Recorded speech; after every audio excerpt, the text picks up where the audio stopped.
All right, folks, it's the middle of January down here in South Texas, and whitetail season is all but come to a close. So it's giving me a chance to go through some of my gear. We've been knocking out a few reviews for a website a buddy of mine created, RealHunters.com. So we're adding content to that pretty regularly. So if you haven't checked it out yet, go to RealHunters.com. We do a little more in-depth product reviews on that site. But today, I'm going to talk about a product that I've been using for the last couple of years. It's really been a game changer for a lot of the public land hunters around Texas and really across the country for that matter. And that's the e-bike or the electric bike, or more specifically, the electric pedal assist bike.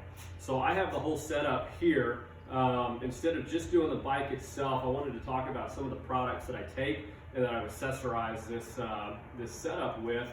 That's really made it a game changer for a lot of public land hunting, to be able to get in further, get in stealthier. And if you're hunting private land, some people have been using these as well too to approach their hunting areas a lot more quietly. But I'm going to start with the bike here. So what we have here, it is the ECOTRIC. It's the Sport Cool version. Got this on Amazon. They're only about $899.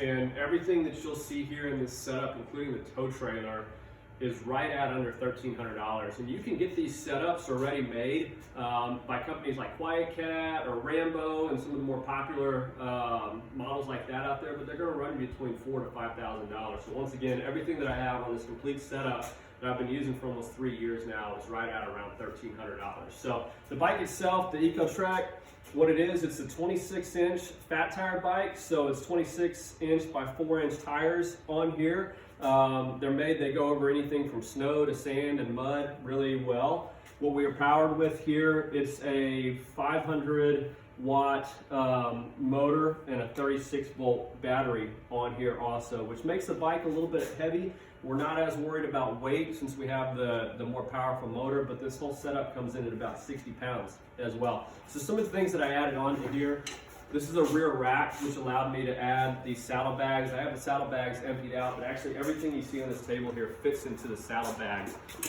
I made some modifications. This tow trailer is actually a handheld game cart. It's the X-Stand game cart. Had this for about 4 years, and what's really neat about this is servicing here as a tow trailer for the bike, but I can also use it as a hand cart. This handlebar system comes off here. The tires, both of those come off, and there's a sliding out hub here. So this actually turns into a hitch hauler that slides into your receiver hitch on your vehicle. So I can use it as a receiver hitch, I can use it as a handheld game cart, and what I've done here, just with this little modification here of adding a linkage chain to the bike itself, created a tow trailer for this, and I was able to actually pack out an entire Nilgai a couple miles on this setup here as well, which would have taken me many more hours if I was doing it on foot. So that's the bike setup here. What I'm going to go through now, this is everything that fits into this saddlebags. So what I'll usually do is I'll have the saddlebags, I'll add it on here. If I need to go over anything like going over a fence, some of the access points for public land are a little tougher to get these bikes through, you can actually remove the battery. It just slides up here. That saves some weight. You can remove the saddlebags and everything in there and get this real lightweight to move in and around some of the public hunting areas there too. But what I'll focus on now, this is everything that goes into the saddlebags, so I'll just start out over here. What I like to put in here is a lot of bungee cords, have some ratchet straps, have some zip ties. What that allows me to do is add stuff onto the bike, but especially I use these when I'm packing out game. When you put a larger animal, or even some of the smaller animals that may fall through some of the cracks in here, the last thing you want is any part of the animal dragging the ground, or most importantly, hitting these tires when you're dragging them out there too. So I carry a lot of straps, zip ties, bungee cords, ratchet straps in here. I'll carry a headlamp, and I also have a headlight that goes on the bike. A lot of times you're going out in the morning, coming back in the evening, you need that extra light on there, and for safety, if you're having to go through any roadways to enter your hunting areas, I like to keep these on here. This headlight just attaches right there, and that's going to point anywhere that the bike is heading. I like to have the headlight if I need to look to the left or the right and not have to steer accordingly. That comes in really handily. Obviously, I have some knives. I put some bug spray since we hunt down in South Texas. It's really important.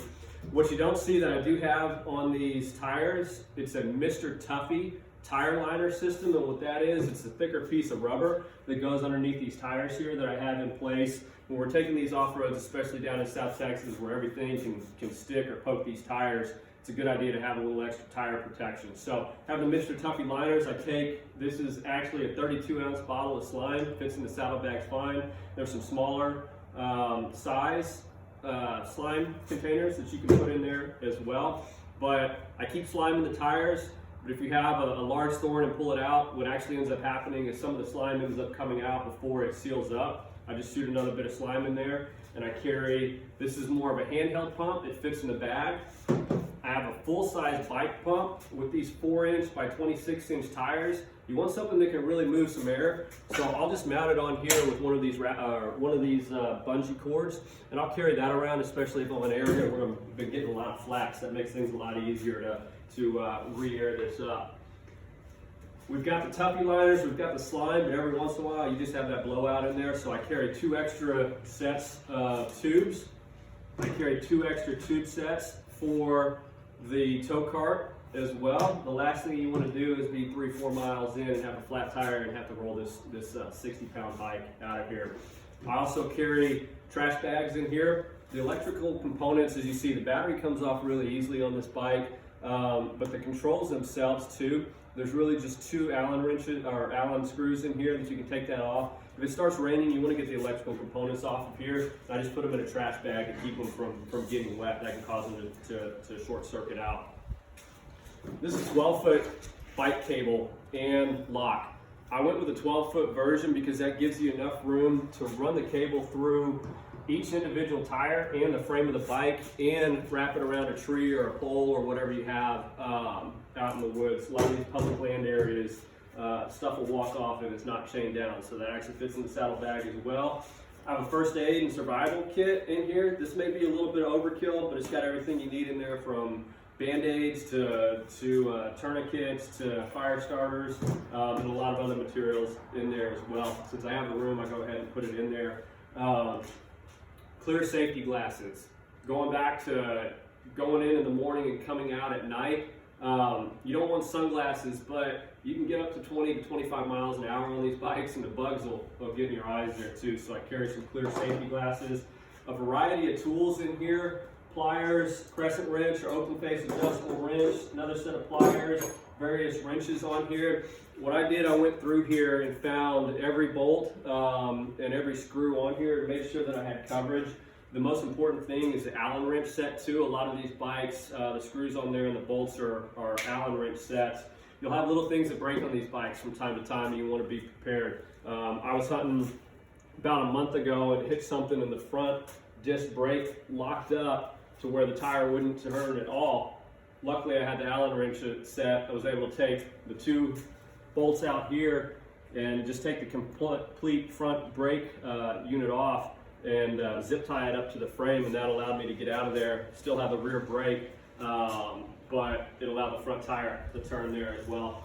Have a multi-tool. Never know when you may need that. Bell makes a really simple bike toolkit. It has anything from Phillips heads, flat heads, star bit, and then a lot of the Allen sets, as well as the tire changing tool in here. This allows you to get the tire off the wheel frame. It has an Allen wrench key to it as well also.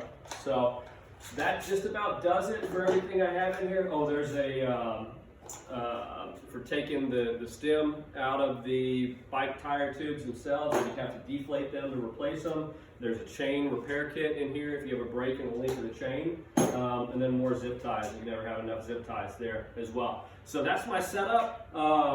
Areas that I focus on are tools to be prepared for any damage or repairs needed in the field. Obviously the safety kit, keeping people from walking off with this thing if I'm back in the woods there, and replacement tubes. Oh, one more thing, I just have a finish line 1-step cleaner and lube for the chain itself.